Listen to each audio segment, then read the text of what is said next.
Numerical को पढ़ के इस सिचुएशन को देखा तो मैंने देखा कि कार ए कार बी को रीच करेगी कि नहीं करेगी। तो मैंने देखा कि ये दोनों एक दूसरे के रिलेटिव में चल रहे हैं। तो मुझे समझ में आ गया कि sir this is the pattern of relative motion. तो मैंने क्या किया, दोनों में से एक पर बैठ गया। अब किसी पर भी बैठ जाऊँ, लेट अस सपोज मैं कार ए पे बैठ गया और बी को ऑब्जर्व करता हूँ, या आप बी पे बैठ के ए को ऑब्जर्व करते हो, कोई फ़र्क नहीं पड़ेगा। मैं कार ए पर बैठता हूँ और बी को ऑब्जर्व कर लेता हूँ, हमेशा ऐसा करूँगा। तो जब मैं ए पे बैठ के बी को ऑब्जर्व करता हूँ तो ए तो मेरे लिए रेस्ट पे हो गई, नो डाउट। और जब मैं बी को ऑब्जर्व करूंगा तो मैं रिलेटिव वेलोसिटी निकालूंगा बी की। तो यहाँ पर मैंने सॉल्यूशन चालू किया कि रिलेटिव वेलोसिटी ऑफ बी निकाला विथ रेस्पेक्ट टू ए। तो ये V B minus V A हो जाएगा। वी बी की वैल्यू आ रही है 20 और वी ए की वैल्यू आ रही है 10। तो आंसर आएगा 10 metre per second. Similarly acceleration is also given. तो मैंने क्या किया, रिलेटिव एक्सेलरेशन निकाला बी का with respect to A, B minus A. तो बी का एक्सेलरेशन है 5 और ए का एक्सेलरेशन है 3। तो आंसर आया बी माइनस ए यानी कि 2 मीटर पर सेकेंड स्क्वायर।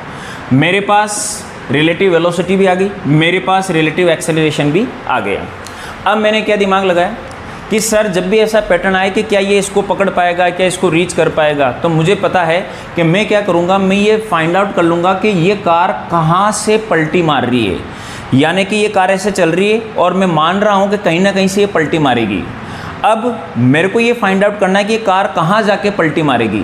जहाँ से ये कार पलटी मार रही है, अगर वो लोकेशन 70 से अबव है तो नो डाउट ये इसको रीच कर रही है।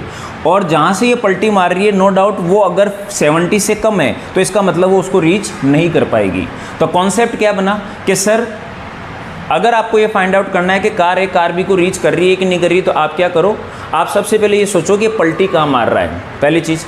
अब पलटी कहाँ मार रहा है, तो मेरे दिमाग में आया कि अपन को ये निकालना है कि सर ये पलटी कहाँ मार रहा है। अब पलटी मारने का मतलब क्या हो गया, जहाँ से ये पलटी मारेगा तो सोचो वहाँ पर फाइनल वेलोसिटी क्या हो जाएगी, 0।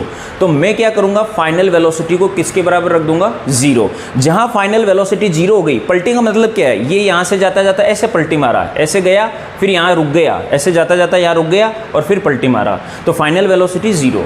तो पलटी मारने का मतलब फाइनल वेलोसिटी को आप 0 कर दो, तो आपको समझ में आ जाएगा कि कहाँ से पलटी मार रहा है।